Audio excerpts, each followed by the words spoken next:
Good morning student. आपकी अपनी chemistry class में आप लोगों का स्वागत है।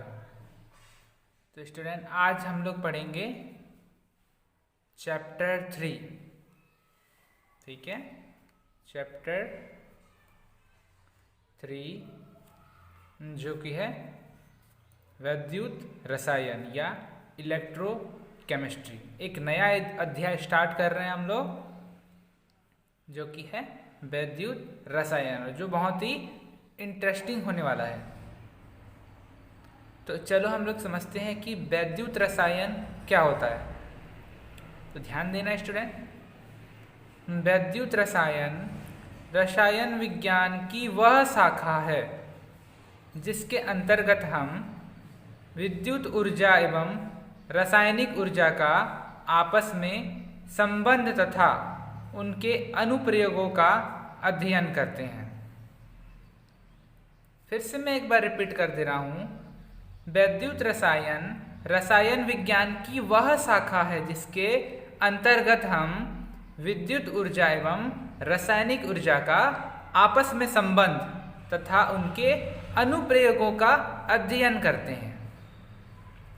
उदाहरण, बैटरियाँ एवं ईंधन सेल रासायनिक ऊर्जा को आसानी से विद्युत ऊर्जा में परिवर्तन करता है। तो स्टूडेंट, आज के जनरेशन में हम बहुत सारे ऐसे चीज़ जो बैटरी से चलती है इसका हम उपयोग करते हैं।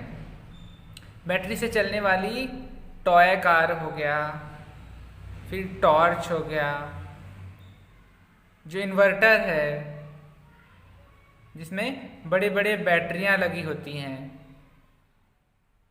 ये सब बैटरी से चलने वाली हैं। और भी बहुत सारी चीज़ें हैं जो कि बैटरी से चलती हैं। या गाड़ी, जो कार है, बड़ी बड़ी गाड़ियाँ, मोटरसाइकिल, कार, ये सारी चीज़ें, ये सारी जो चीज़ें हैं वो वैद्युत रसायन या इलेक्ट्रोकेमिस्ट्री से रिलेटेड है। कहीं ना कहीं उसके अंदर जो बैटरी होता है या जो अभिक्रिया होता है वो रासायनिक अभिक्रिया होता है, केमिकल रिएक्शन होता है, और केमिकल रिएक्शन से ही वो वैद्युत ऊर्जा में परिवर्तन होता है। अब एक एग्जाम्पल दे रहा हूं मैं, जो मोटरसाइकिल में हम ईंधन यूज करते हैं, पेट्रोल। ठीक है, पेट्रोल कैसा है? वो एक केमिकल है। ठीक है, तो वो पेट्रोल इंजन में जाकर के कुछ केमिकल रिएक्शन करता है, रासायनिक अभिक्रिया करने लगता है, और जिसके फलस्वरूप रासायनिक अभिक्रिया के जरिए जो रासायनिक ऊर्जा है, वहाँ से जो ऊर्जा निकलता है वो वैद्युत ऊर्जा में परिवर्तन हो जाता है, और जिसके कारण गाड़ी चलती है या आगे बढ़ती है। तो ये सारी जो चीज़ें हम आज समझने वाले हैं, जो कि बहुत ही इंटरेस्टिंग टॉपिक्स है। ठीक है, चलो इसके बाद आगे हम लोग देखते हैं। वैद्युत रसायन में हम दो प्रकार के रासायनिक अभिक्रिया का अध्ययन करते हैं। फर्स्ट है स्वतः प्रवर्तित रासायनिक अभिक्रिया, और दूसरा है स्वतः अप्रवर्तित रासायनिक अभिक्रिया। पहला जो प्रकार है उसको हम देखते हैं, स्वतः प्रवर्तित रासायनिक अभिक्रिया। वह रासायनिक अभिक्रिया जो बिना किसी बाह्य कारक के संपन्न होता है, अर्थात इस प्रकार की अभिक्रिया में बाह्य कारक की आवश्यकता नहीं पड़ती तथा एक बार शुरू होने के पश्चात स्वतः चलता रहता है। बस सिर्फ और सिर्फ एक्सेलरेट करने के लिए हमें थोड़ा सा बाह्य ऊर्जा लगता है, उसके बाद यह क्रिया अपने आप स्वतः चलने लगता है। उदाहरण है गैल्वेनिक सेल या रासायनिक सेल। जो बैटरियां हैं, छोटी छोटी बैटरियां, जो घड़ियों में यूज होता है, टॉर्च में यूज होता है, टॉयज कार में यूज होता है, ये सारी चीजें। दूसरा, स्वतः अप्रवर्तित रासायनिक अभिक्रिया। वह अभिक्रिया जो बाह्य कारक के बिना संपन्न नहीं होता, या नहीं होती। क्रिया को चालू रखने के लिए अंत तक बाह्य कारक की आवश्यकता पड़ती है। ऐसी अभिक्रिया को हम स्वतः अप्रवर्तित अभिक्रिया कहते हैं। उदाहरण देखो, इंजन द्वारा गाड़ी को आगे बढ़ाना। अगर इंजन नहीं चलेगा तो क्या गाड़ी आगे बढ़ेगा? नहीं बढ़ सकता। तो कंटिन्यू इंजन चल रहा है तब जाकर के गाड़ी आगे बढ़ता है। दूसरा देखो, साइकिल को ब्रेक लगाकर रोकना। जब तक हम साइकिल को ब्रेक नहीं लगाएंगे साइकिल नहीं रुकेगी, ठीक है। और हम रोकने के लिए अंत तक ब्रेक लगाते हैं जब तक साइकिल रुक न जाए। तो ये जो क्रिया है स्वतः अप्रवर्तित रासायनिक अभिक्रिया है। हमें इसको संपन्न रखने के लिए बाह्य बल या बाह्य कारक की आवश्यकता पड़ती है। चलो इसके बाद आगे हम लोग देखते हैं जो कि वैद्युत रसायन में बहुत ही आवश्यक घटनाएं हैं। ऑक्सीकरण एवं अपचयन। ऑक्सीकरण क्रिया एवं अपचयन की क्रिया। देखो सबसे पहले हम लोग ऑक्सीकरण को समझेंगे। वह अभिक्रिया, ऑक्सीकरण अभिक्रिया वह अभिक्रिया है जिसमें कोई परमाणु या आयन एक या एक से अधिक इलेक्ट्रॉन का त्याग करता है। ऑक्सीकरण अभिक्रिया कहलाता है या ऑक्सीकरण कहलाता है। देखो स्टूडेंट, यहाँ पर ध्यान देना, मैं क्या बोल रहा हूँ कि कोई परमाणु हो, आयन हो या कोई तत्व हो, एक या एक से अधिक इलेक्ट्रॉन को त्याग करता है किसी रासायनिक अभिक्रिया में। तो ऐसे अभिक्रिया को हम बोलते हैं ऑक्सीकरण अभिक्रिया। जैसे कि यहाँ पर देखना सोडियम, देखो ये सोडियम एक तत्व है, एक परमाणु है, ठीक है। क्या करता है, देखो यहाँ पर ध्यान देना, सोडियम प्लस आयन में परिवर्तन हो गया है, अर्थात एक इलेक्ट्रॉन को ये त्याग करके धनायन में परिवर्तन हो गया है। तो ऑक्सीकरण अभिक्रिया में ऑक्सीडेशन नंबर जो होता है, ऑक्सीकरण संख्या बढ़ता है। पहले देखो ऑक्सीकरण संख्या 0 था यहाँ पर, परंतु एक इलेक्ट्रॉन त्याग करने के बाद इसका ऑक्सीकरण संख्या 1 हो गया, ठीक है। तो ऑक्सीकरण अभिक्रिया में एक से ज्यादा ऑक्सीकरण संख्या बढ़ता है।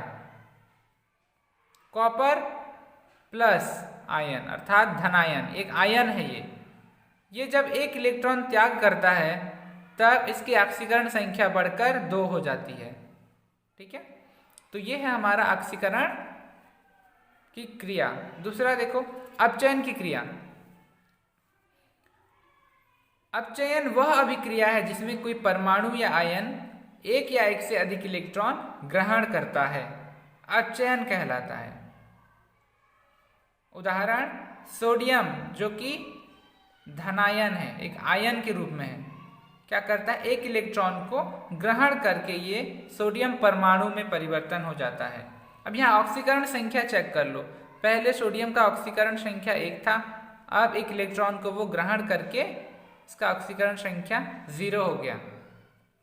जिंक 2 प्लस आयन 2 इलेक्ट्रॉन ग्रहण करके जिंक परमाणु या जिंक तत्व में परिवर्तन हो जाता है, ठीक है।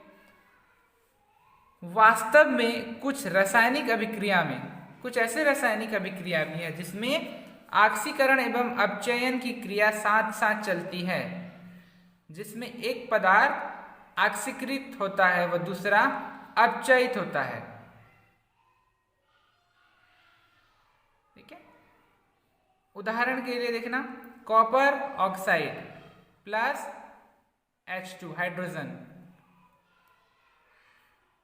ठीक है। दोनों रासायनिक अभिक्रिया के दौरान मिल करके क्या बनाती है, उत्पाद के रूप में कॉपर और जल। अर्थात देखो यहाँ पर ध्यान देना, देखो कॉपर ऑक्साइड क्या कर रहा है, ऑक्सीजन, देखो कॉपर ऑक्साइड कॉपर में परिवर्तन हो रहा है, अर्थात कॉपर ऑक्साइड से एक ऑक्सीजन बाहर निकल रहा है और वही ऑक्सीजन को हाइड्रोजन ग्रहण कर रहा है। तो जो ऑक्सीकरण और अपचयन की क्रिया है हम उसको इस तरह भी परिभाषित कर सकते हैं कि वह अभिक्रिया जिसमें ऑक्सीजन बाहर निकलता है, ऑक्सीजन बाहर निकलता है, ऑक्सीकरण अभिक्रिया अपचयन अभिक्रिया कहलाता है। ध्यान देना मैं क्या बोल रहा हूं, ऐसा अभिक्रिया जिसमें ऑक्सीजन बाहर निकलता है अपचयन अभिक्रिया कहलाता है, तथा ऐसा अभिक्रिया जिसमें ऑक्सीजन कोई परमाणु या कोई तत्व ऑक्सीजन को ग्रहण करता है ऑक्सीकरण कहलाता है। ठीक है, क्लियर हो रहा है? ये ऑक्सीजन के बेस पर था। ठीक, अब देखो इसको हम और दूसरे तरीके से भी परिभाषित कर सकते हैं।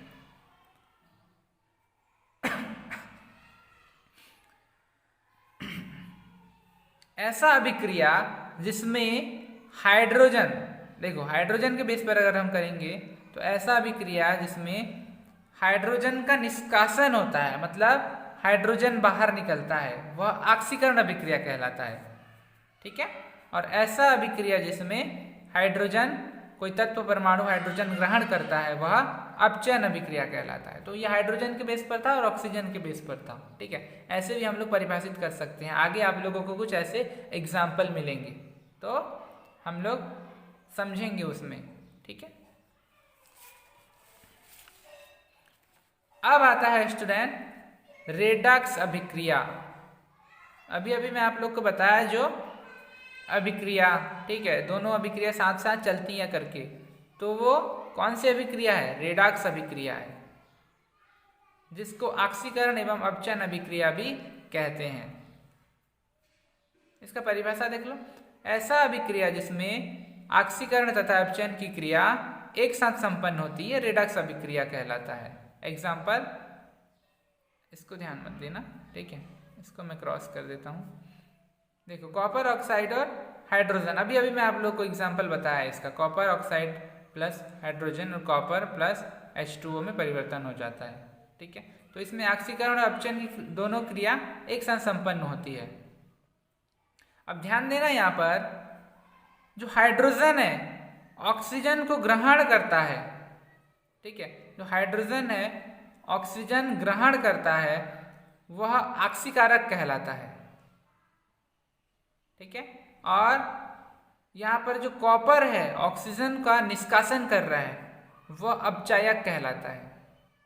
तो ये हाइड्रोजन के बेस में भी आप लोग बता सकते हो, या ऑक्सीजन के बेस में भी बता सकते हो। ठीक है, अब यहाँ ध्यान देना, ऑक्सीकारक एवं अपचायक। देखो यहाँ पर 2 सोडियम के अणु और क्लोरीन के एक अणु मिलकर क्या बनाते हैं? सोडियम क्लोराइड बनाते हैं। अगर हम इसका डिसोसिएशन देखें, इसका आयनन देखें, आयनन प्रक्रिया को देखें, तो जो सोडियम है, सोडियम इलेक्ट्रॉन, एक इलेक्ट्रॉन को त्याग करके वो सोडियम धनायन में परिवर्तन हो जाता है। तो यहाँ पर 2 सोडियम है तो क्या होगा? 2 सोडियम 2 इलेक्ट्रॉन को त्याग करके धनायन में परिवर्तन हो जाएंगे। इस प्रकार यहाँ ये 2Na+ आयन में परिवर्तन हो गया। और क्लोरीन का क्या है? क्लोरीन यहाँ से जो इलेक्ट्रॉन है, 2 इलेक्ट्रॉन, उसको ग्रहण करके क्लोरीन माइनस आयन में परिवर्तन हो जाता है। ठीक है, तो यहाँ हम लोग इस तरह से समझ सकते हैं 2Na से 2Na+ आयन, तो क्या हो रहा है? 2 इलेक्ट्रॉन ऑक्सीकरण हो रहा है। यहाँ 2 इलेक्ट्रॉन ऑक्सीकरण हो रहा है, कहाँ से? सोडियम आयन, सोडियम परमाणु से। ठीक है, और जो क्लोरीन है, क्लोरीन माइनस आयन में परिवर्तन हो रहा है, तो यहाँ पर 2 इलेक्ट्रॉन अपचयन हो रहा है, मतलब 2 इलेक्ट्रॉन को ये ग्रहण कर रहा है। ठीक है, तो यहाँ पर हमारा सोडियम अपचायक कहलाएगा और क्लोरीन ऑक्सीकारक। ठीक है, क्लियर हो गया स्टूडेंट? जब भी सोडियम आयनित होता है तब वो Na+ आयन और Na+ आयन में परिवर्तन हो जाता है, अर्थात एक इलेक्ट्रॉन को त्याग करके। 2 सोडियम है तो क्या होगा? 2 Na और इलेक्ट्रॉन कितना? 2। ठीक है, क्लोरीन एक अणु है, क्लोरीन का एक अणु मतलब क्लोरीन के 2 परमाणु हैं, तो 2 इलेक्ट्रॉन को ग्रहण करेंगे ये और 2Cl- आयन में परिवर्तन हो जाएंगे। ठीक है, तो ये तो आयनन की प्रक्रिया है। ठीक, चलो इसके बाद आगे हम लोग समझेंगे स्टूडेंट विद्युत अपघटनी चालकता। ये तो हमारा बेसिक था जो पहले भी हम लोग जानते थे इसके बारे में। ऑक्सीकरण अभिक्रिया क्या है, अपचयन अभिक्रिया क्या है। इसके बाद आगे हम लोग पढ़ेंगे इलेक्ट्रोलाइटिक कंडक्शन या विद्युत अपघटनी चालकता।